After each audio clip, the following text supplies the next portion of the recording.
पहले तो देर से कनेक्ट होने के लिए मैं क्षमा चाहता हूँ, क्योंकि अ, आपका ये इतना पॉपुलर है कि सभी 100 पूरे कंप्लीटली इसमें जॉइन हो चुके थे। तो कई बार ट्राई किया, तो इसमें कनेक्शन नहीं हो पाया, तो उसके लिए खेद है।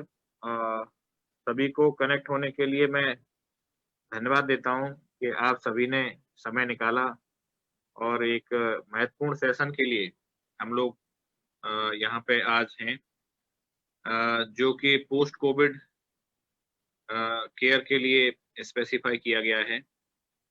और जैसा कि आप देख रहे हैं, और जो अभी की पैंडेमिक की जो स्थिति है, उसको देखते हुए जो मैक्सिमम जो हमारे लोग हैं, इवन 90% या उससे भी ज़्यादा ऐसे लोग हैं जो प्रभावित हो रहे हैं, और जिनमें या तो एसिम्प्टोमेटिक हैं या माइल्ड सिम्प्टोमेटिक है। इसके अतिरिक्त लगभग 5 से 10% ऐसे मरीज हैं जो मॉडरेट डिजीज जिनमें हैं, और या फिर 2 से 5% ऐसे हैं जो सीवियर डिजीज की तरफ आगे बढ़ रहे हैं, और जो मौत का आंकड़ा है वो इन्हीं में से आगे बढ़ रहा है। कुछ एस्पेक्ट मैं आपके सामने रखना चाहता हूँ कि पोस्ट कोविड केयर को अगर हम लोग देखें, तो जो माइल्ड कैटेगरी के लोग हैं या एसिम्प्टोमेटिक हैं, उनमें कोई इस प्रकार की समस्याएँ नहीं सामने आ रही हैं। अगर कुछ रेयर कंडीशंस को देखा जाए कि जिनमें एक न्यूरोलॉजिकल इश्यूज़ कभी-कभी या मानसिक तौर पे कोई इश्यूज़ सामने आ रहे हैं, वो माइल्ड कैटेगरी को, और जो मॉडरेट और सीवियर कैटेगरी के जो पेशेंट हैं, उनमें हम लोगों को ज़्यादा सजग रहने की ज़रूरत है। और ऐसे में जो प्राइमरीली जो अफ़ेक्ट हो रहे हैं इनमें, वो लंग्स हो रहे हैं, जिनमें कि कोविड निमोनिया, जो moderate severe, mild moderate severe category का हम लोग कैटेगराइज़ कर सकते हैं। अभी ज़्यादातर लोग सीटी स्कैन भी करा रहे हैं, तो वो भी अपनी बीमारी के बारे में जानते हैं। तो इसमें जो स्कोरिंग सिस्टम्स हैं, उस हिसाब से माइल्ड, मॉडरेट, सीवियर में कैटेगराइज़ेशन उनकी रिपोर्ट जो मिलती है, उसपे भी होता है। दोनों फेफड़ों को अगर मिला के हम देखें तो 5 लोब होते हैं, और हर लोब को 5 मार्क्स दिए गए हैं, और जितना परसेंट इन्वॉल्वमेंट होता है हर लोब में, उस हिसाब से हम लोग उसकी नंबरिंग करते हैं। कुछ स्पेसिफिक फीचर्स हैं जो कोविड के हैं, उस हिसाब से एक कोरेड स्कोरिंग सिस्टम और है साथ-साथ, जिससे कि हम लोग ये पता करते हैं कि कोरेड 6 तक मैक्सिमम होता है, और 6 होता है पॉजिटिव, कोविड पॉजिटिव जो आरटी-पीसीआर है, उनके निमोनिया वालों का। और जो 5 है, वो 93% लोगों में पॉजिटिव की तरह ही माना जाता है, लेकिन वो कोविड पॉजिटिव नहीं भी हो सकते हैं, ऐसे मरीज। तो इस प्रकार से जो रेडियोलॉजिकल फीचर्स हैं सीटी स्कैन, एक्स-रे के बाद सीटी स्कैन जो एचआरसीटी करेक्ट करते हैं, उसके। तो इस प्रकार से यदि हम देखें तो जो लंग्स हैं, वो सबसे ज़्यादा अफेक्टेड हैं। खासकर इनमें जो मॉडरेट टू सीवियर डिजीज़ की तरफ प्रोग्रेस हुए, और जिनमें या फिर जिनमें ऑक्सीजन सप्लीमेंटेशन की ज़रूरत पड़ी है, या उससे भी आगे हम बात करें एचएफएनसी जो हाई फ्लो नेज़ल कैनुला से ऑक्सीजन, जिनमें ज़्यादा ऑक्सीजन कंजम्पशन की ज़रूरत पड़ी है, या इसके आगे जिनमें जो बाईपैप है, जिसे मिनी वेंटिलेटर भी कहते हैं, एनआईवी नॉन इन्वेजिव वेंटिलेटर भी कहते हैं, वो हैं, उनकी आवश्यकता पड़ी हो, या फिर जिनको वेंटिलेटर पे लिया गया हो, जो इन्वेजिव वेंटिलेशन जिनमें दिया गया है, ऐसे लोगों की जो संख्या है वो बचने की बहुत कम है। बहुत कम लोगों को हम लोग बचा पा रहे हैं जो वेंटिलेटर पे, इन्वेजिव वेंटिलेटर पे जा रहे हैं। तो अब हमको ये देखने वाली बात है कि कैसे हम लोग एक कॉम्प्रिहेंसिव रिहैबिलिटेशन किस तरह से हम अपने लंग्स का कर सकते हैं। कुछ तो दवाइयां हैं, उनको तो मैं ज्यादा जिक्र नहीं करूंगा क्योंकि मुझे इस सब की जानकारी नहीं है कि ऑडियंस में कौन लोग हैं। सभी को मैं नहीं जान पा रहा हूँ कि दवाइयों के बारे में क्या कितना वो होगा। वो तो आपको जो एडवाइस है वो मिलेगी जब भी डिस्चार्ज होंगे, डिस्चार्ज पे एडवाइस होगी। साथ ही साथ सबसे ज्यादा महत्वपूर्ण तौर पे मैं ये कहना चाहता हूँ कि किस प्रकार से डाइट, एक्सरसाइज और मेडिटेशन, इन सब बातों के साथ साथ साइकोलॉजी की जो हमारी केयर है वो साइकोलॉजिकल, एक जो हमारे फिजियोथेरेपी हैं या एक्सरसाइजेज उसकी केयर, और एक जो हमारे सप्लीमेंटेशन है या खाने से जुड़ी हुई चीजें हैं जो न्यूट्रिएंट्स का है वो। उनका अपना टारगेट कुछ को भी चौथा एस्पेक्ट है, बचा गया उनको कैसे वो करें। चौथा एस्पेक्ट है जिसमें कि हम लोग मेडिटेशन या योगा इसकी बात करते हैं, जिससे कि जो एक साइकोलॉजी का भी इश्यू है और साइकेट्रिक जो जिन लोगों में न्यूरोलॉजिकल कोई इश्यूज हुए हैं उन सब के लिए भी है। तो इसमें जो सजेशंस दिए जाते हैं, जैसे किस तरह से ब्रेथ होल्डिंग कर सकते हैं, डीप ब्रीदिंग एक्सरसाइज कर सकते हैं, डायफ्रामेटिक एक्सरसाइज कर सकते हैं, और हम लोग जो एक कपालभाति सब लोग जानते हैं, जो लोअर लंग्स के लिए ज्यादा जो मूवमेंट्स हैं, पैसिव मूवमेंट्स, उनको कवर करने के लिए हम लोग कपालभाति, मुझे लगता है कि ज्यादातर लोग जानते हैं कपालभाति किस प्रकार से की जाती है। अनुलोम विलोम, जिसमें कि जो साइनसेज हैं, नेजल साइनसेज, पैरानेजल साइनसेज, ये भी अफेक्ट होते हैं। सबसे पहले जो वायरस का जो हमला है वो नेजल कैविटी और फेरिंग्स, ओरोफेरिंग्स, नेजोफेरिंग्स, यहीं से शुरू होता है। तो इनकी केयर, जिसमें कि इनको क्लियर भी रखना है और पेटेंसी भी रखनी है दोनों तरफ की, इसलिए भी अनुलोम विलोम का एक महत्वपूर्ण हिस्सा भी है। क्योंकि जिन लोगों को ऑक्सीजन चली है, ऑक्सीजन की शुद्धता और ऑक्सीजन को जिस प्रकार से हम लोग एक पाइप से लेते हैं और वो आपने देखा होगा कि पानी के बुलबुले उठते हैं वहां से, तो ह्यूमिडिफाई होकर के जाती है और उससे ये भी पता चलता है कि ऑक्सीजन खत्म नहीं हुई है, चलती रह रही है।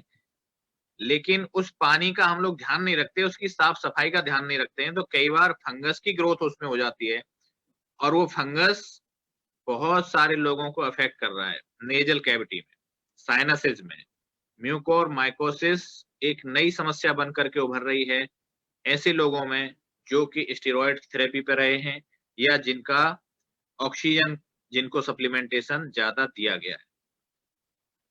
तो इसको भी यदि किसी को लगता है कि कहीं कोई कालापन या काला फंगस कहीं पे अगर नाक में या कहीं पे भी दिखता है तो जरूर अपने विशेषज्ञ से संपर्क कर सकते हैं। साथ ही साथ जो पोस्ट कोविड केयर है उसमें जो एक एस्पेक्ट हुआ साइकोलॉजिस्ट का, साइकोलॉजी के लिए अगर हम देखें तो जो आध्यात्मिक जो हमारी जो एक रिचनेस है वो काफी अच्छी है हमारे समाज के अंदर, इसकी जो अवेयरनेस है वो काफी ज्यादा है। तो साइकोथेरेपी या साइकोलॉजिकल जो इश्यूज हैं उनको काफी हद तक घरों में अपने दोस्तों के साथ, मित्रों के साथ, परिवार के साथ जब आप रहना शुरू कर देते हैं तो काफी हद तक एड्रेस हो जाते हैं। लेकिन एक साइकोथेरेपी, साइकोलॉजिकल इश्यूज को डिस्कशन किसी उससे कर सकते हैं, एक सलाह ये है।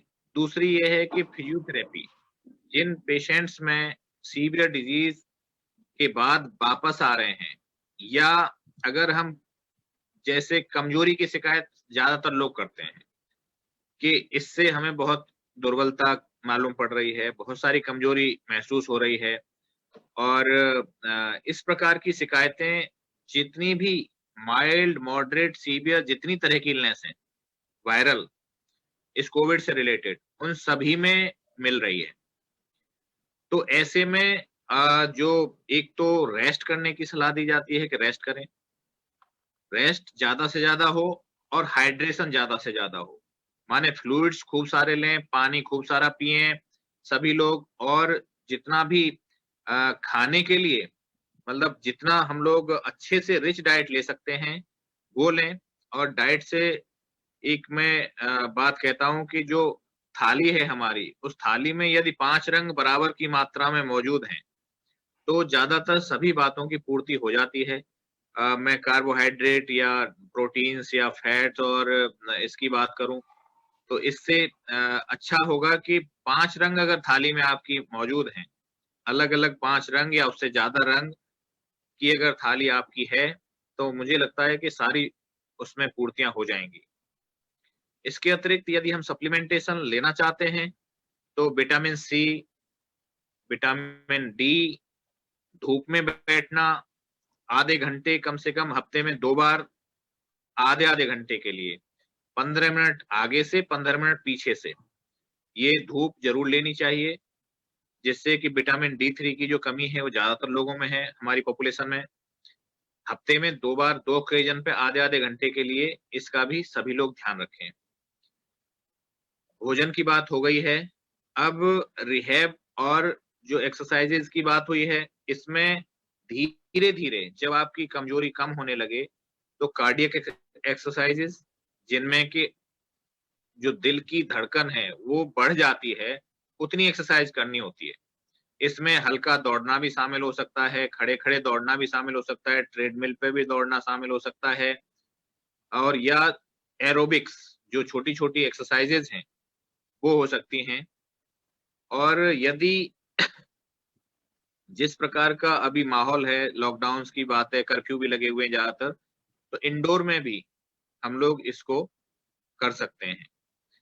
इस प्रकार का हम लोगों को इसको करना है। इसके अतिरिक्त जो लंग्स की डीप ब्रीथिंग एक्सरसाइज़ और ब्रेथ होल्डिंग, जिसमें कि साँस बहुत तेज़ी से अंदर तक पूरा खींच के भरना है और साँस को रोके रहना है। ज़्यादातर जितनी देर तक के लिए हम होल्ड कर सकते हैं, उतनी ब्रेथ होल्डिंग करनी है। इसके अतिरिक्त मैं एक बात और शेयर करना चाहता हूँ क्योंकि जितने लंग्स हैं, उनकी कैपेसिटी काफ़ी हद तक कंप्रोमाइज़ हो जाती है। तो ज़्यादातर लोगों के पास में पल्स ऑक्सीमीटर है। पल्स ऑक्सीमीटर लगा कर के आप चेक कर लें और इसके बाद 6 मिनट तक ब्रिस्क वॉकिंग करें। जितना जल्दी आप चल सकते हैं 6 मिनट खूब तेज़ी से चलें और 6 मिनट चलने के बाद में फिर से उन पैरामीटर्स को आप देखें कि इसमें हृदय की गति, जो हार्ट रेट है उसमें कितना फ़र्क आया, आपकी जो साँस का है जिसमें रेस्पिरेटरी रेट है उसमें कितना फ़र्क आ रहा है और सैचुरेशन जो है ऑक्सीजन का वो कितना कम हो रहा है। ये बताता है कि जो स्ट्रेस हम ले पा रहे हैं, उस स्ट्रेस में लंग्स कितना कोप अप कर पा रहे हैं स्ट्रेस को। तो इससे हम लोग ये पता लगा सकते हैं कि रेस्टिंग पे तो हमारा ऑक्सीजन लेवल ठीक है, लेकिन जब हम एक्सरसाइज पे जा रहे हैं या हम लोग एक स्ट्रेस पे जा रहे हैं, तो उसमें लंग्स का सपोर्ट कितना है, तो उसकी जो कैपेसिटी है या कॉम्प्लायंस है, वो कितनी है, कितनी बची हुई है, ये इम्पोर्टेंट है। तो उसको बार-बार चेक कर सकते हैं। बाकी अगर कोई प्रकार की समस्या होती है, तो ज़रूर अपने डॉक्टर से संपर्क करें। फिजियोथेरेपी से रिलेटेड जिसमें पैसिव और एक्टिव दोनों एक्सरसाइज़ेज़ शामिल हो सकती हैं। जब हमारे मरीज़ यहाँ से डिस्चार्ज होके घर जा रहे हैं, तो फिजियोथेरेपिस्ट की मदद ले सकते हैं हम लोग। एक ये एस्पेक्ट है। तो ये कुछ 4-5 बातें मैंने बताई हैं और संपर्क में जो आपके फिजिशियन हैं, उनसे ज़रूर रहें और यदि चेस्ट के फिजिशियन या पल्मोनोलॉजिस्ट कोई हैं आपके या फिजिशियन भी हैं, तो उनसे बीच-बीच में सलाह लेते रहें। इस समय जो दौर है, वो कठिन दौर है। कठिन दौर से हम सब लोग गुज़र रहे हैं और मैं यही कहूँगा कि इस अवेयरनेस को आप आगे रखें और पोस्ट कोविड केयर में क्योंकि बहुत सारे लोगों की संख्या ऐसी बढ़ रही है कि जो इस बीमारी को तो मात दे पा रहे हैं, लेकिन इससे नेगेटिव होने के बाद भी ज़िंदगी से जंग हार रहे हैं। पोस्ट कोविड में इस तरह की संख्या भी काफ़ी ज़्यादा है। तो पोस्ट कोविड केयर को लगातार ध्यान रखें, ऑक्सीजन सैचुरेशन का ध्यान रखें। यदि कभी भी ऐसा होता है कि दोबारा से सिम्पटम्स आ रहे हैं, या तो बुखार आ रहा है, साँस फूल रही है या फिर सैचुरेशन कम हो रहा है, तो इसको तत्काल अपने डॉक्टर से संपर्क करके आप उसका निदान करा लें, क्योंकि हो सकता है कि स्टेरॉयड थेरेपीज हैं या अन्य थेरेपी हैं, उसके बाद कोई सेकेंडरी निमोनिया भी हो सकता है, सेकेंडरी इन्फेक्शंस भी हो सकते हैं। तो वो पोस्ट कोविड केयर में हमें इन तमाम सब बातों का ध्यान रखते हुए मुझे लगता है कि आगे बढ़ना चाहिए। तो अभी तो मुझे यही कहना था। बात और यदि कोई सवाल हो, यदि कोई और पूछना चाहे तो जी सर, डॉक्टर साहब, मैं पूछना चाहता हूँ कि ये पोस्ट कोविड कौन से डे को, जैसे डे 1 को कोविड डिटेक्ट जी, महत्वपूर्ण सवाल है। इसमें जिस दिन हमारे सिम्टम्स आते हैं, उससे 2 से 5 दिन पहले इन्फेक्शन होता है। जब भी आप किसी के संपर्क में आते हैं तो इसके बाद पहला सिम्टम आता है लगभग बुखार आना या कमजोरी महसूस होना। ये अभी के इस बार अब जो वायरस की जो पैंडेमिक चल रही है, इसमें जो लक्षण हैं, उन लक्षणों को अगर हम देखें तो ऐसे लक्षण हैं जिनको हम लोग अंदाजा लगा सकते हैं कि ये कोविड है या कोविड नहीं है। कोविड के लिए कमजोरी आना, हल्का बुखार आना या शरीर में दर्द होना, टूटन होना या गला खराब होना, ये और साथ ही साथ अगर रेयर उनकी तरफ देखें तो दस्त भी हो सकते हैं, किसी को डायरिया की बहुत सारी शिकायतें आ रही हैं साथ ही साथ। और सबसे ज्यादा अलार्मिंग तब होता है कि जब हम लोग सांस फूलना शुरू हो जाता है या बहुत ज्यादा खांसी आना शुरू हो जाता है या ऑक्सीजन सैचुरेशन ठीक होना शुरू हो जाता है। तो जो पहला हमारी जो शुरुआत है, पहली शुरुआत की अगर देखें तो 2 से 5 दिन लगता है, जिसे हम इंक्यूबेशन कह सकते हैं कि हम लोग वैसे तो 2 से 14 दिन तक होता है, लेकिन 2 से 5 दिन में इन्फेक्शन होने के ये लक्षण आने लगते हैं। लक्षण आने के दिन से लगभग 1 सप्ताह तक ये फेज चलता है वायरीमिया का फेज, जिसमें वायरस का रेप्लिकेशन होता है। और जो वायरस का रेप्लिकेशन है वो 1 हफ्ते तक लगातार चलता रहता है। जब हमारा पहला बुखार आता है, उस समय वायरस की जो संख्या है, वायरल लोड है, वो लगभग सबसे ज्यादा होता है शरीर में। इसके बाद बॉडी अपने डिफेंस के साथ उसको लड़ना शुरू करती है और अगले 4-5 दिन में वो पूरी तरह से वायरस को समाप्त करने में कामयाब हो जाता है शरीर। इसके बाद जो दूसरा सप्ताह शुरू होता है, उस सप्ताह में हम लोग देखते हैं कि जो हमारी जो इम्यूनिटी है, उसका जो हाइपर रेस्पॉन्सिवनेस है, उस रेस्पॉन्सिवनेस से, इन्फ्लेमेशन से, जो इन्फ्लेमेटरी मार्कर्स हैं या मीडिएटर्स हैं या जिसे हम साइटोकाइन स्टॉर्म भी कह रहे हैं, वो जब रिलीज होते हैं तो जितना भी बॉडी के जितने भी आपकी ब्लड वेसल्स हैं, उनमें इन्फ्लेमेशन होता है, पूरे शरीर में सूजन अंदर आती है और साथ ही साथ लंग्स में भी वो सूजन जब लंग्स में उतरने लगती है तो निमोनिया का रूप लेती है। तो अगर हम देखें तो 2 सप्ताह की अगर बीमारी इसको माने, जब से सिम्पटम आया, तब से हम लोग कह सकते हैं कि आप 2 सप्ताह में या 17 दिन पे नेगेटिव हो जाते हैं और आप पोस्ट कोविड हो जाते हैं। जी। जी डॉक्टर साहब, हमारा एक सवाल है डॉक्टर साहब, अगर आवाज आ रही हो तो, कि ये जो एंटी कोएगुलेंट और जो ब्लड थिनर के जो स्टेरॉइड्स हैं, क्या पोस्ट कोविड मामले में सभी पेशेंट्स को दिए जाते हैं या इसको देने से पहले कोई टेस्ट करना होता है? करते हैं वो कैसे करते हैं? आप अपना सवाल जरा रिपीट कर दें, थोड़ा सा पूरा मैं समझ नहीं सवाल मेरा पाया। ये है, हाँ सवाल ये है कि पोस्ट कोविड केसेस में क्या सभी केसेस में एंटी कोएगुलेंट और ब्लड थिनर के स्टेरॉइड्स देना जरूरी होता है, और क्या ये डिसीजन लेने से पहले कोई टेस्ट, डी डाइमर वाला टेस्ट दोबारा से करना होता है क्या? और तीसरा इसी से कनेक्टेड है कि इसकी डोज कैसे डिसाइड करते हैं कि कितनी एमजी किस पेशेंट को देनी है और कैसे इसको कटेल ऑफ करना है? देखिए, जो पोस्ट कोविड की बात नहीं है ये, इसको हम लोग कहेंगे कि जो पहला फेज है, पहला जो सप्ताह है, जो वायरीमिया का फेज या वायरस के रेप्लिकेशन का फेज है, वो फर्स्ट वीक का है। इसके बाद सेकंड वीक में हमें ये डिसीजन लेना होता है। इसको ज्यादा डिले नहीं कर सकते हम लोग। यदि हम लोग इसको ज्यादा डिले करते हैं तो एडवांस हो जाती है डिजीज कई बार।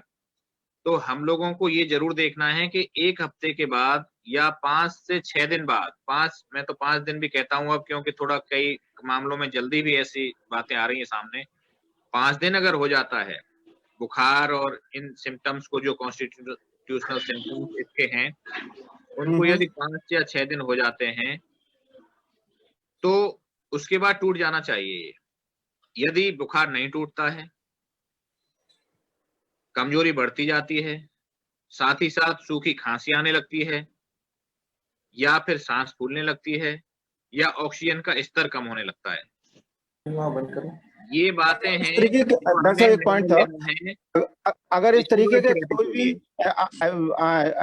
डायरेक्टली अपीयरिंग कोई भी सिम्टम नहीं है, पेशेंट पूरी तरह से फिट एंड फाइन नजर आता है और ऑक्सीजन लेवल भी ठीक है, तो क्या ऐसे केसेस में भी ब्लड को डीकोगुलेंट एंड ये ब्लड थिनर्स के स्टेरॉइड्स देने की जरूरत पड़ती है? नहीं, मैं आ रहा हूँ आपकी बात पे, थोड़ा समय दीजिए बस, मैं 2 मिनट में आपको पूरी बात बता दे रहा हूँ, तभी ये समझ में आएगा। तो ये जो दूसरा सप्ताह है, इसमें यदि हम लोग शुरुआत में ही या तो सीटी स्कैन के माध्यम से हम लोग पता कर लें कि ये कोविड निमोनिया की शुरुआत हो गई है, या फिर इतनी सारी जो मैंने बातें बताई कि सांस फूलने लगे या खूब सारी खांसी आने लगे, और हम लोग बेहोशी भी इसमें शामिल है, वो भी अगर ऐसा आता है कुछ मामलों में तो ये भी, तो इन लोगों में तत्काल हमें स्टेरॉइड थेरेपी को स्टार्ट करना चाहिए, और साथ ही साथ ब्लड थिनर्स को भी हम लोगों को ऐड कर देना चाहिए। सर एक यदि हमारे पास मेरी बात सुन लीजिए डॉक्टर साहब को पूरी बात कर लेने दो, उसके बाद अपना प्रश्न पूछिए। कृपया डॉक्टर साहब को पूरी बात कर लीजिए। यदि हमारे पास जांच की सुविधा है, जैसे कि यदि आप रूरल की बात करेंगे तो वहाँ जांच की सुविधा नहीं है। लखनऊ जैसी जगह या शहरों में जांच की सुविधा है, वहाँ सीटी स्कैन भी अवेलेबल है, वहाँ पे जो मार्कर्स हैं, इम्यूनिटी मार्कर्स हैं, वो भी अवेलेबल हैं, वहाँ पे रूटीन ब्लड की जांचें भी हो जाती हैं, डी डाइमर की जांच भी हो जाती है। तो इन जांचों को करा लें, और पहले सप्ताह में अमूमन इसकी आवश्यकता नहीं होती है। दूसरे सप्ताह में लगभग या 5 से 6 दिन बाद हम लोग रिकमेंड करते हैं कि स्टेरॉइड और ब्लड थिनर्स का उपयोग इन जांचों को देखते हुए, डी डाइमर की जांच, इन्फ्लेमेटरी मार्कर्स की जांच, सीटी स्कैन की जांच, या अगर कुछ नहीं है अवेलेबल, जब कुछ भी नहीं है तो फिर इन सिम्टम्स के आधार पे कि खांसी आ रही हो ज्यादा, या सांस फूल रही हो, या ऑक्सीजन का लेवल डिप हो रहा हो, ऐसे में फिर हमें वेट नहीं करना है। और जो स्टेरॉइड्स हैं उसकी, यदि यहाँ पे मेडिकल के लोग भी इसमें जुड़े हुए हैं तो मैं बताऊं कि पहली डोज को बहुत ही स्ट्रांगली देना है। ये स्टेरॉइड्स हमें ज्यादा ध्यान रखना है ऐसे लोगों में जिनमें शुगर की बीमारी है, जिनमें हाइपरटेंशन की बीमारी है, ऐसे रोगियों को तो लेना है सुपरविजन में। बिल्कुल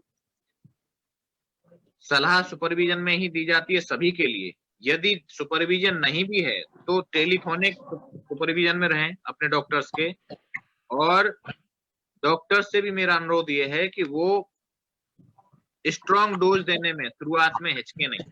पहली डोज यदि हम लोग, जैसे अगर मैं डेक्सामेथासोन की बात करूं तो डेक्सामेथासोन मैं देखता हूँ 4 mg, 6 mg, 8 mg ऐसी शुरुआत करते हैं लोग, लेकिन जो अच्छा रेस्पॉन्स मिल रहा है वो पहली डोज बहुत महत्वपूर्ण है उसमें, और उसको 2 से 4 गुनी डोज यदि हम पहली देते हैं तो उससे नुकसान नहीं है, फायदा बहुत है।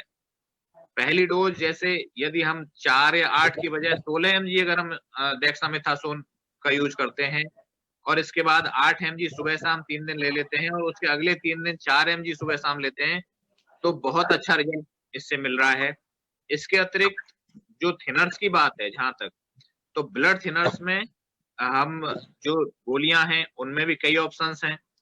हमारी जो सामान्य दवाई है इकोस्प्रिन से लेकर के और भी कई सारे ऑप्शंस हैं ब्लड थिनर्स के, और इंजेक्टेबल्स भी हमारे पास जो हेपेरिन है, लो मॉलिक्यूलर वेट हेपेरिन है, वो भी कई सारे ऑप्शंस हैं। तो इन ऑप्शंस पे हम लोग अपने डॉक्टर की सलाह के साथ जा सकते हैं। दो प्रश्न और आए हैं। एक डॉक्टर सुष्टा चतुर्वेदी जी का डॉक्टर गौरव जी से प्रश्न है। हाँ, मेरा भी एक प्रश्न है।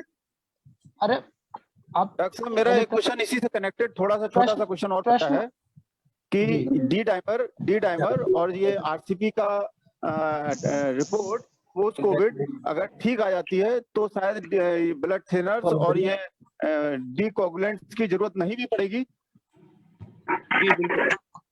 यदि आपके 2 सप्ताह बीत चुके हैं और सिम्टम्स समाप्त हो चुके हैं, या फिर आपके स्टेरॉइड्स को चलते हुए 3 दिन ऐसे निकल गए हैं कि जब एसिम्प्टोमेटिक हो गए आप, जैसे आपने 7 दिन चला, 4 दिन तक सिम्टम रहे और बाद के 3 दिन सिम्टम्स नहीं रहे हैं, तो हमें बस इतना ही देखना है कि 3 दिन तक हम लोग एक्स्ट्रा चलाते हैं स्टेरॉइड को और टेपरिंग डोज में चलाते हैं। 16 से शुरू करके 8 पे, 8 से 4 पे, माने पहली डोज 16 mg स्टैट, इसके बाद 8 mg सुबह शाम 3 दिन, फिर 4 mg सुबह शाम 3 दिन, और फिर 4 mg एक बार 3 दिन। तो इस तरह से ये 7 से 9-10 दिन का एक कोर्स बन जाता है, और इसमें 3 दिन तक एसिम्प्टोमेटिक अगर हम हैं तो उसको बंद कर सकते हैं। ज्यादा जांच के उसमें पड़ने की आवश्यकता नहीं रहती है कि हम लोग जांच कराएं, और लैब्स का जो एक डिस्क्रिपेंसी है वो बहुत ज्यादा है, तो इसकी आवश्यकता भी बहुत ज्यादा नहीं होती है। जी। एक क्वेश्चन डॉक्टर सुष्टा चतुर्वेदी जी ने अपने चैट बॉक्स से पूछा है। डॉक्टर गौरव जी से प्रश्न है कि कोविड ठीक होने के बाद कितने दिनों बाद वैक्सीनेशन कराया जा सकता है? डॉक्टर गौरव जी।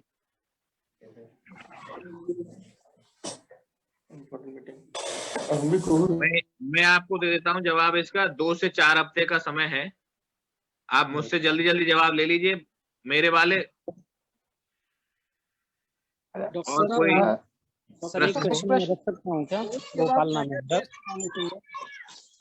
डॉक्टर साहब, किडनी पेशेंट क्या वैक्सीनेशन करवा सकता है?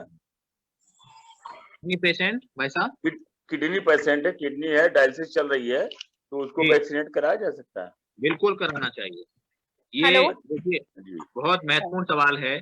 जितने भी ऐसे हैं जिनमें कोमॉर्बिडिटीज हैं, कोमॉर्बिडिटीज हम कहेंगे जिनको शुगर है, हाइपरटेंशन है, जिनको लंग्स की बीमारी है, कोई पहले से सीओपीडी, अस्थमा, टीबी, निमोनिया पहले हुआ हो, या हार्ट की कोई दिक्कत है, लिवर की, किडनी की कोई समस्या है, किसी को कैंसर है, या कोई लंबे समय से स्टेरॉइड थेरेपीज पे हैं, तो इसके अतिरिक्त जो हमारे बुजुर्ग हैं 60 साल से ऊपर के, ये लोग ऐसी कैटेगरी में आते हैं जो इसमें मॉर्टेलिटी को बढ़ाएंगे।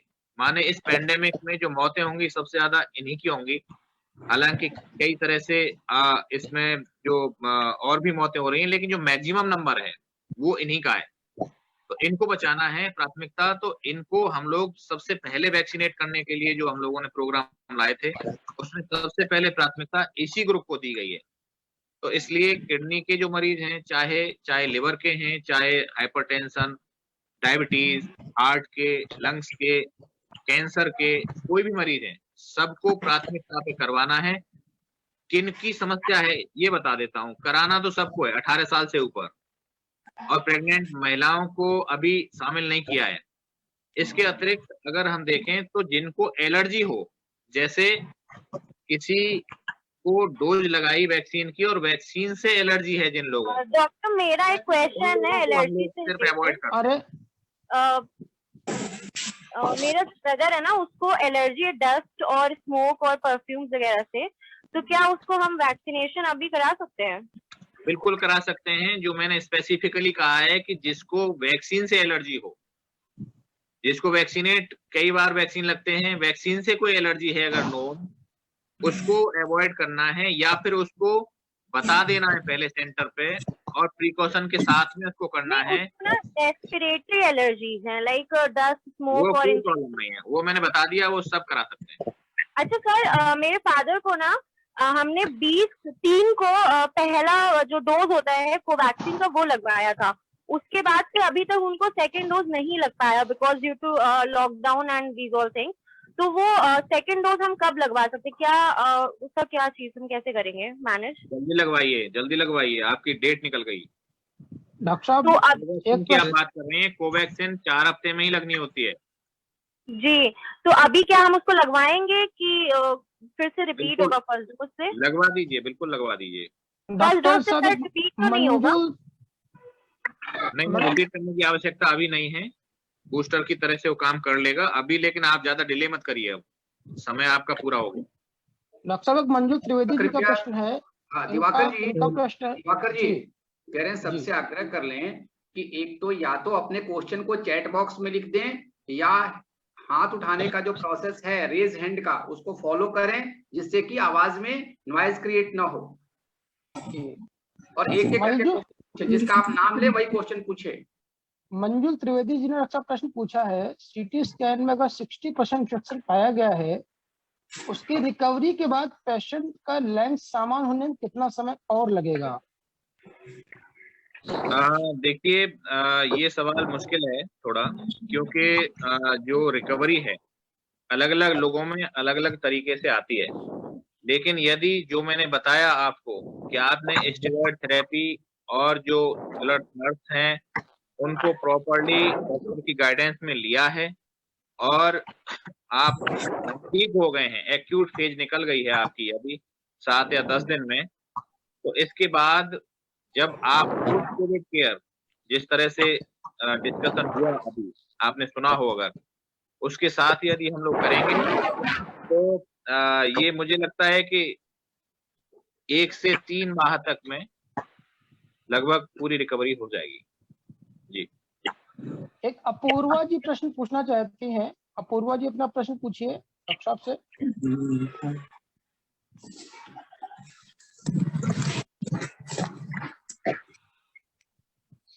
भाई साहब मैं प्रश्न पूछ चुकी हूँ, मेरा हो गया है, मैंने पूछ लिया। ठीक है, ठीक है, प्रफुल्ल राय जी, प्रफुल्ल राय जी से पूछिए। डॉक्टर साहब एक प्रश्न और बहुत मतलब इम्पोर्टेंट है, जो मुझे ऐसा लग रहा है छूट रहा है। कोविड से ठीक हुए लोग प्लाज्मा डोनेशन के लिए कितने समय बाद अपना प्लाज्मा डोनेट करें? और एक भ्रांति और है कि प्लाज्मा डोनेट करने के बाद उनका इम्यूनिटी पावर कम हो जाएगा या कमजोरी वीकनेस आ जाएगी, थोड़ा इस पर प्रकाश डाल दीजिए। देखिए, यदि आप प्लाज्मा डोनेट करेंगे तो 2 हफ्ते के बाद, 2 से 4 हफ्ते बाद आप डोनेट कर सकते हैं, माने आप रिकवरी के 2 हफ्ते बाद आप डोनेट कर सकते हैं, और इससे कोई समस्या नहीं होती है, कोई कमजोरी भी नहीं आती है, और ये ब्लड डोनेट करने से भी ज्यादा आसान प्रक्रिया है, इसमें कोई कमजोरी भी नहीं आती है।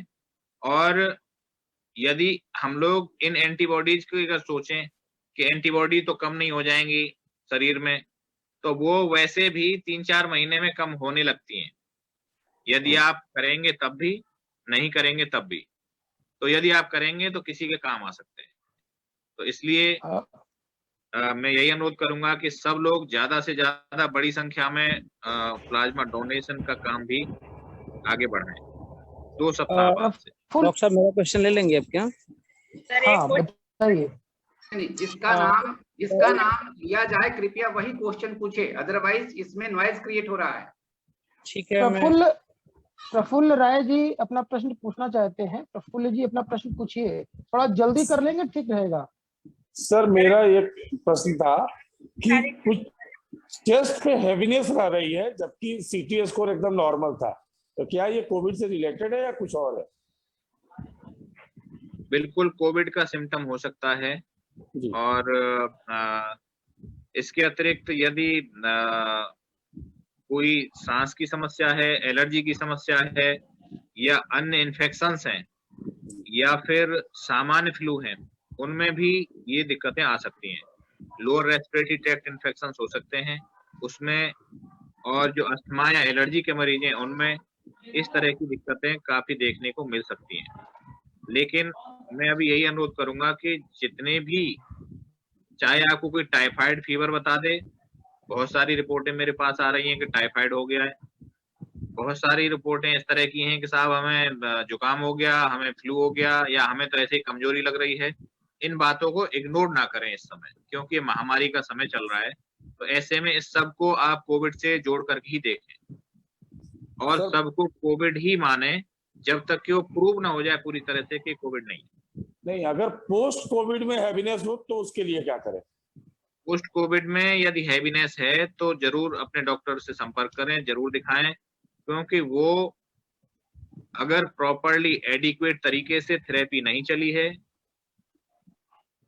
स्टेरॉइड की, तो ये कोविड का प्रोग्रेशन हो सकता है, और यदि थेरेपी चल गई है तो सेकेंडरी इन्फेक्शंस भी हो सकते हैं, इसलिए आप दिखा लें। जी, अपने साथ ये संगीता भुवनेश्वर जी हैं। शुक्ला जी हैं। संगीता शुक्ला जी कुछ प्रश्न पूछना चाहती हैं। संगीता जी अपना प्रश्न पूछिए। फीवर आया था 6 अप्रैल को और फीवर ज्यादा नहीं था, 101 102 तक ही रहा, लेकिन वो अभी तक 99 कंटिन्यू कर रहा है, वो ब्रेक नहीं हो रहा है। पैरासीटामोल लेते तभी डाउन होता है, नहीं लेते तो फिर चढ़ जाता है, 99 हो जाता है। अब मुझे क्या करना चाहिए? 99 फीवर इतना ज्यादा वो नहीं है, क्योंकि 99 तक हो सकता है सामान्य तौर पे भी। और आपका जो थर्मामीटर है उसे भी चेक कर लें, और दूसरे उनका भी नाप लें उसी थर्मामीटर से, उन लोगों का भी। तो एक तो ये देख लें, और यदि आपको और कोई समस्या नहीं हो रही है इसके साथ, तो इससे वरीड होने की जरूरत नहीं है। माइल्ड अगर थोड़ा इतना अगर रह रहा है 99 तक। अपने साथ डॉक्टर आलोक कुमार सिंह जी हैं। उनका प्रश्न है। डॉक्टर आलोक जी अपना प्रश्न पूछिए।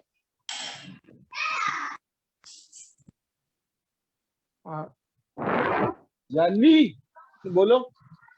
सर हमने लगातार 4 दिन तक डोलो खाई रखी, उसके बाद भी रोका तो भी 98।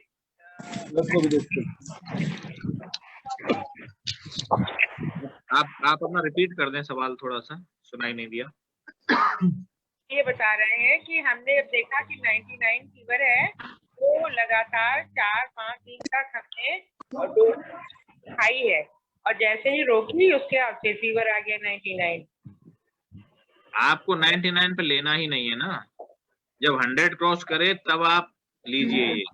वो पैरासीटामोल है, इसका उपयोग आप 100 पे करिए, 100 क्रॉस करने पर आपको लेनी नहीं है इतनी ज्यादा।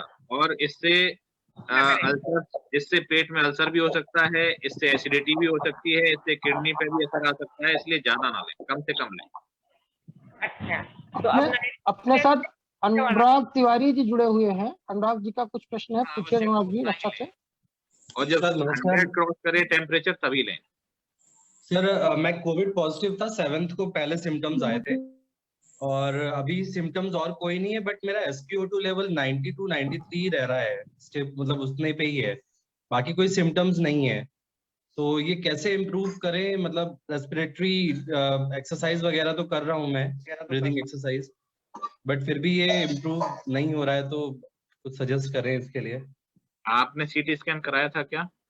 नहीं, सीटी स्कैन नहीं कराया मैंने, बिकॉज माइल्ड सिम्टम्स ही थे उस समय, तो इसलिए। और अभी आपका ऑक्सीजन कम हो गया है? बिकॉज SpO2 लेवल मतलब पहले कोविड पॉजिटिव में होने की वजह से वैसे ही कम था मेरा। कितना था? 88 तक गया था मेरा उस समय। 80 तक गया था? 88 तक गया था, 88 मिनिमम था जो रिकॉर्ड किया है मैंने अपने ऑक्सीमीटर पे। हाँ, तो आपको कोविड निमोनिया हुआ होगा। अच्छा। और वो इम्प्रूव कर रहा है धीरे धीरे, इसमें समय लगेगा, और यदि जल्दी इम्प्रूव करना चाहते हैं तो आप दिखा करके दवाई ले सकते हैं साथ में। अच्छा, ओके। तो कुछ स्टेरॉइड्स वगैरह लेना ठीक रहेगा अभी, या मतलब अभी कुछ भी करने की जरूरत नहीं है? आपको कितना चला है वो भी देखना होगा पहले। आप मुझे डिटेल्स भेज देना, मेरे व्हाट्सएप पे भेज देना। मैं 5 डेज चलाई थी हमने स्टेरॉइड्स को। हाँ, तो आप बात कर लेना, इधर ब्रजेश जी से बात कर लीजिएगा आप, उनसे ठीक है, उनको भेज दीजिएगा, वो मुझे फॉरवर्ड कर लेंगे, मैं बता दूँ। सर मेरा क्वेश्चन ले लेंगे आपका? अक्षरा जी हैं, वो कुछ प्रश्न पूछना चाहते हैं बहुउद्देशीय पंकज चल रहा है तो बंद करें, या जरूरत नहीं तो उसको बंद करें। जी अब भुवनेश्वर जी हैं क्या इसमें? भुवनेश्वर जी प्रश्न ले लें अपना। जी वैसा हूँ मैं। डॉक्टर साहब नमस्कार। डॉक्टर साहब मेरा 13 मई को सेकंड डोज लगनी थी कोविशील्ड की, और पॉजिटिविटी का आज मेरा 13वां दिन है, तो क्या मैं 13 तारीख को लगवा सकता हूँ? अभी आप अवॉइड करिए, 2 हफ्ते और ले लीजिए एक्स्ट्रा। कितने वीक हो गए हैं आपको पहली डोज के बाद से? मैं 1 अप्रैल को लगाया था सर। अभी आप समय ले लीजिए, 8 हफ्ते अच्छा। तक लगा सकते हैं। और मतलब ये जो है मई पूरा निकाल जाने दें? हाँ निकाल दीजिए। अच्छा ठीक है। 8 सप्ताह पे लगाइए आप, ऐसे 8 सप्ताह पे लगाइए। अगला गोपाल क्वेश्चन मिश्रा जी, भाई साहब रुक जाइए। दिवाकर जी, पंकज मिश्रा जी, जिनके हाथ उठे हुए हैं उनसे पहले ले लें। डॉक्टर साहब नमस्कार। मेरा प्रश्न ये है कि इस जो पेंडेमिक है इसमें देखा जा रहा है कि लंग्स में पैचेस आ जा रहे हैं, तो क्या ये पैचेस परमानेंट होते हैं या पूरी तरह ठीक हो जाते हैं? और साथ में कैसे पता चलेगा किसी को कि बीमारी के बाद उसके लंग्स फिर से वैसे ही काम कर रहे हैं जैसे नॉर्मल करते हैं?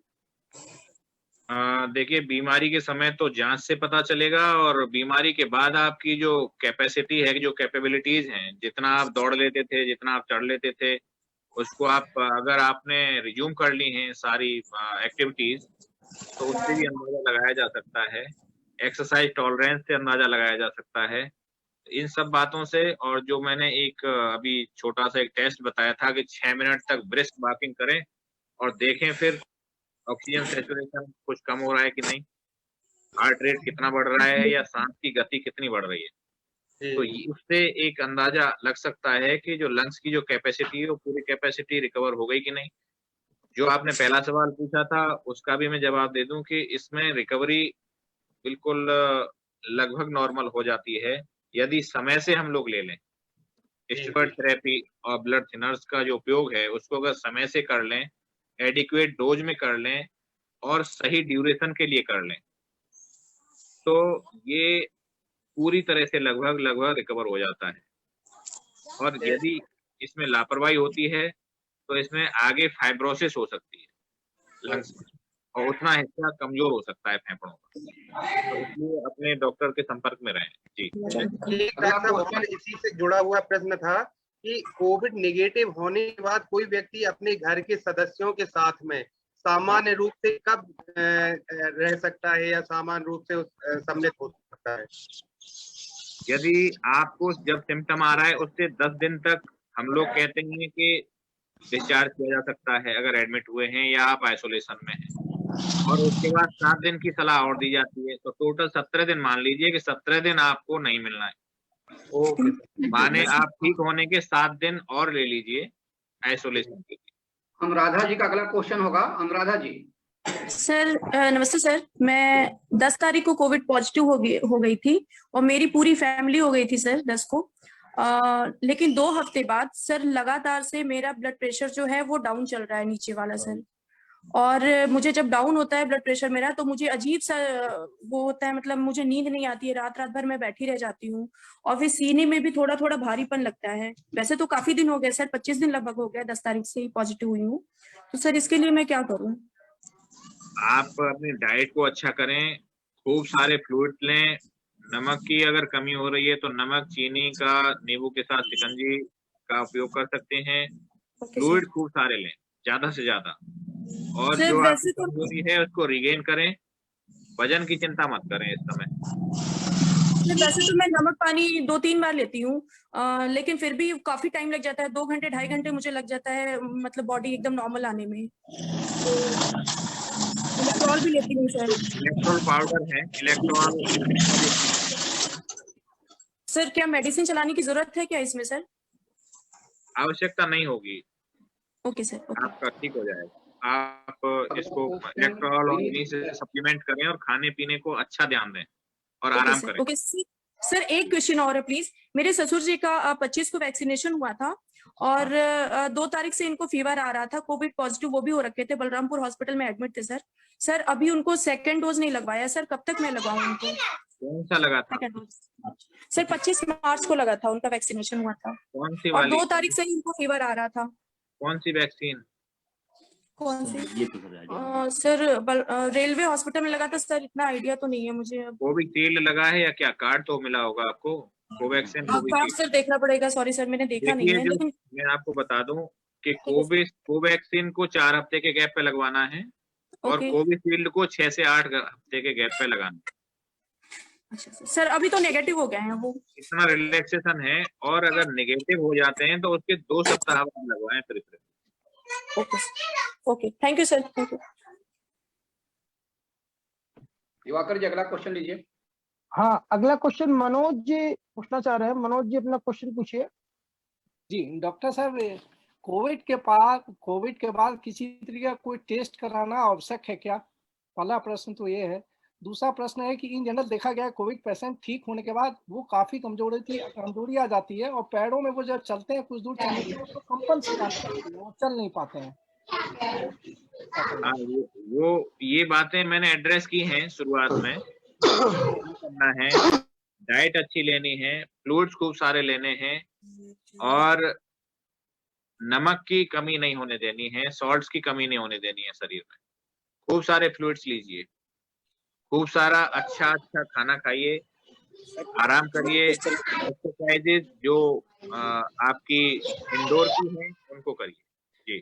और टेस्ट कौन कौन सी कराने चाहिए कोविड ठीक होने के बाद? कोई टेस्टों की आवश्यकता है क्या, जैसे ब्लड वगैरह की टेस्ट कराने की आवश्यकता है? कोई टेस्ट कराने की आवश्यकता नहीं है आपको। यदि आप दैनिक दिनचर्या को, जब आपके ऑक्सीजन लेवल सामान्य हो गए और आप एक्सरसाइज को धीरे धीरे टॉलरेट कर पा रहे हैं, और एक इंसेंटिव स्पायरोमेट्री भी मिलती है। ज्यादातर लोग जो डिस्चार्ज होते हैं जिनको ऑक्सीजन की जरूरत रही होती है, तो उनको एक बॉल उठाने वाला आपने देखा होगा, 3 बॉल होते हैं उसमें। फूंक मारने से एक तरफ से उठता है और अंदर खींचने से सांस दूसरी तरफ से उठती है, 3 बॉल होती हैं उसमें। तो उसका उपयोग भी कर सकते हैं एक्सरसाइजेज के लिए। जो डीप ब्रीथिंग एक्सरसाइज अगर वैसे नहीं कर पा रहे हैं तो उनको एक्सेलेशन और इनलेशन दोनों तरह की एक्सरसाइजेज वो बॉल उठाने से होती हैं। इंसेंटिव स्पायरोमेट्री उसको हम लोग बोलते हैं, तो वो भी कर सकते हैं लंग्स की कैपेसिटी को बिल्डअप करने के लिए जल्दी जी। अगला क्वेश्चन गोपाल शर्मा जी पूछेंगे, उसके बाद डॉक्टर आलोक जी पूछेंगे। गोपाल शर्मा जी अपना प्रश्न पूछिए। डॉक्टर साहब नमस्कार। मेरे भैया हैं, 35 एज है उनकी। उनको सिम्टम आने के 13वें दिन डिटेक्ट हुआ है। उसके पहले एक बार मैंने करवाया था आरटीपीसीआर, तो डिटेक्ट नहीं हो पाया था। 13th डे आरटीपीसीआर डिटेक्ट हुआ, में पॉजिटिव आए वो, और 15th डे उनका ऑक्सीजन लेवल 85 हो गया, तो हॉस्पिटल में एडमिट कराया मैंने उनको। कल 9वें दिन वो डिस्चार्ज हुए हैं, कल शाम में नेगेटिव के साथ। तो उनका ऑक्सीजन लेवल जो है 92 है अभी, और मेरे हिसाब से उनकी भूख उनको काफी ज्यादा लग रही है। तो क्या ये नॉर्मल सिम्टम है या कुछ मुझे फर्दर टेस्ट कराने चाहिए? अब देखिए, भूख स्टेरॉइड थेरेपी के बाद भी बढ़ती है। एक तो ये भी कारण हो सकता है, जब स्टेरॉइड चलते हैं उसके बाद भूख बढ़ जाती है। आप लकी हैं कि 9 दिन में जो 85 आया था उसके बाद आप ठीक हो गए हैं, छुट्टी हो गई है, सामान्य हो रहा है धीरे धीरे।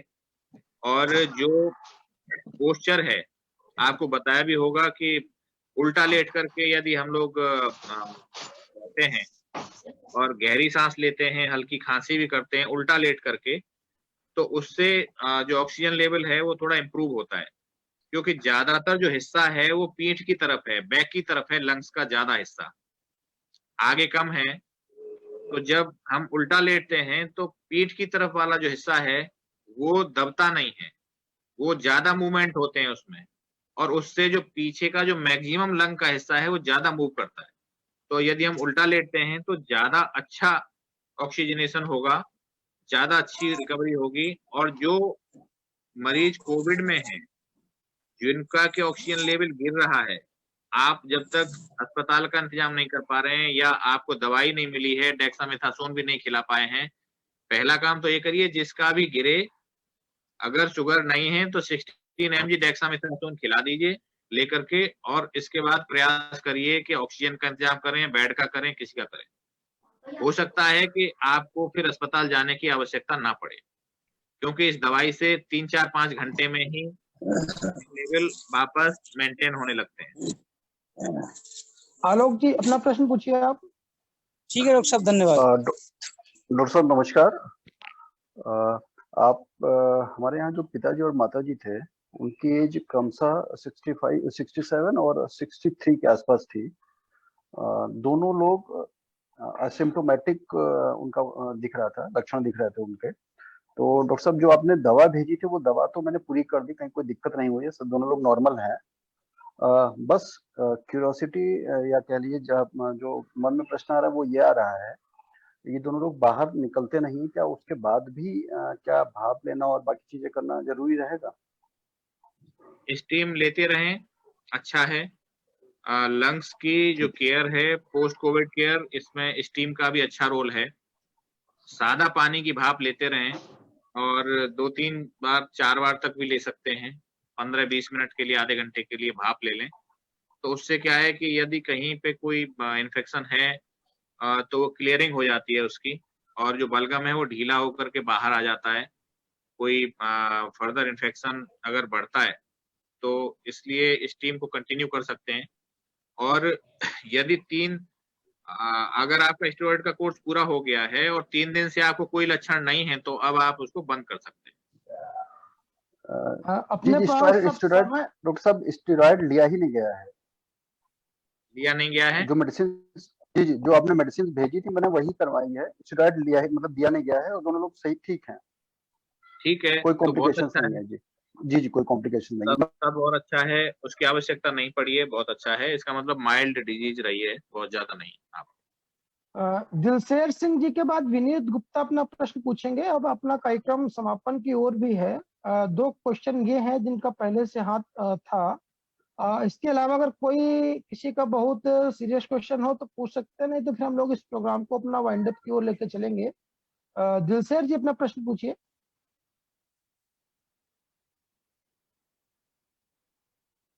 दिलशेर जी ने तो विनीत गुप्ता जी अपना प्रश्न पूछिए, आपका बहुत देर से हैंड रेज हुआ है।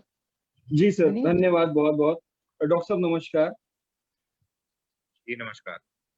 सर मैं और मेरी माताजी दोनों कोविड पॉजिटिव हो गए थे क्रमशः 14 तारीख और 17 तारीख को। मैं 24 तारीख को ठीक हो गया। माताजी की तबीयत 25 तारीख को बिगड़ती चली गई और उसके बाद 30 तारीख को कोविड हॉस्पिटल KGMC में उन्होंने अंतिम सांस ली। और अभी जी सर बहुत दुखद है, हम बचा नहीं पाए उनको। अपना अभी प्रश्न मेरे पूछिए पास विनीत जी, समय अभाव सर में मैं अपना प्रश्न पे ही आ रहा हूँ। मेरे पिताजी हैं जो कि 30 साल से अस्थमा के पेशेंट हैं और totally dependent on different type of nebulizers and different type of Medrol and methylprednisolone, even he takes deflazacort also. Sir मेरा प्रश्न ये है कि उन्होंने 1993 में कोई वैक्सीन लगवाई थी और उसके बाद उनको एपनोइक कंडीशन हो गई थी, ब्रीथलेसनेस एपनोइक कंडीशन हो गई थी। अभी वो 69 इयर्स के हैं, मैं उनको वैक्सीन लगवाऊं या ना लगवाऊं? बिल्कुल लगवाइए आप, क्योंकि प्राथमिकता पे लगवानी है वैक्सीन उनको। अच्छा, बिल्कुल लगवा लूं। इसके अलावा किसी का अपना कोई प्रश्न हो तो सीधे रक्षा से पूछ सकता है। 1-2 प्रश्न और लेंगे और उसके बाद अपने डॉक्टर राम कुमार जी जो इस अभियान की पूरे सूत्रधार हैं वो धन्यवाद ज्ञापन करेंगे। हाँ, अपना नाम बताइए। मेरा प्रश्न है, मैं मुकेश जैन बोल रहा हूँ भारत विकास परिषद से। डॉक्टर साहब वैसे तो हम लोग बिल्कुल ठीक हैं, कोई ऐसे सिम्टम्स नहीं है। मुझे साइनस की प्रॉब्लम है और मैं कई सालों से है और मैं 3-4 बार स्टीम लेता हूँ। सुबह जब मैं बैंक में हूँ, बैंक जाता हूँ तो लेता हूँ, बैंक से लौट के लेता हूँ, रात में सोते समय लेता हूँ, नाक में सरसों का तेल भी डालता हूँ। क्या मुझे कुछ और प्रिकॉशंस लेने चाहिए? वैसे तो आप काफी कुछ कर रहे हैं जी, और मुझे लगता है कि इसके अतिरिक्त आप ENT के स्पेशलिस्ट को दिखा सकते हैं किसी को। जी सर। जी। और ये गले में खराश अक्सर रहती है, जैसे ऐसे हमें लगता है कि कुछ फंसा हुआ है।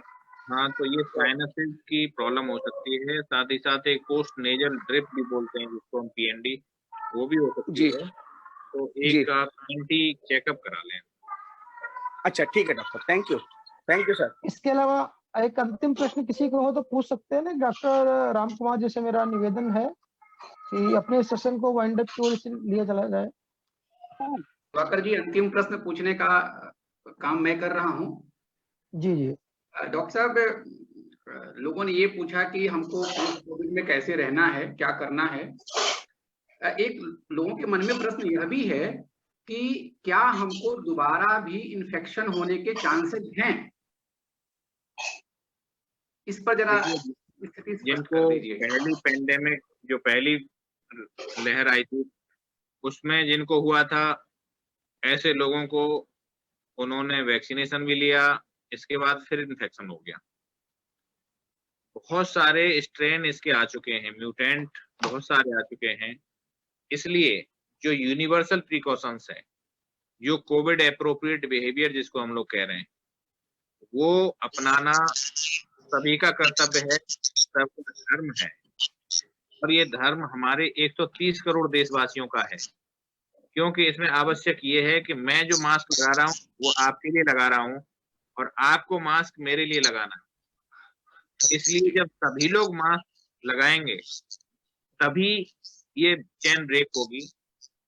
यदि घरों में अब ज्यादातर में मरीज हो गए हैं तो डबल मास्क लगाइए अगर आप वहां जा रहे हैं।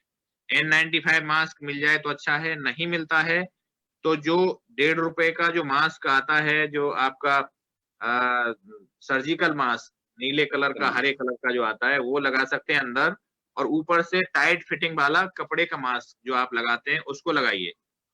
तो उससे काफी हद तक 85 to 90% तक हम लोग रोक सकते हैं इन्फेक्शन के प्रसार को।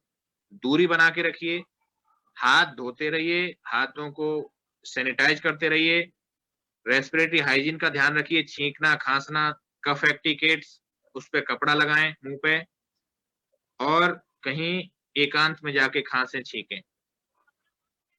इसके अतिरिक्त मिले नहीं, अननेसेसरी मिलना जुलना बंद कर दें, और कहीं बहुत आवश्यक हो तभी मिलें जाकर के, और मिलें तो खुले में मिलें, दूरी पे रहकर मिलें। 2 गज से ज्यादा की दूरी हो, खुले में हो, और यदि आप कमरे में मिल रहे हैं तो खिड़की दरवाजे खुले हों या पंखा चलता हो साथ में, और यदि आप एसी में मिल रहे हैं तो कहीं एग्जॉस्ट चलता हो।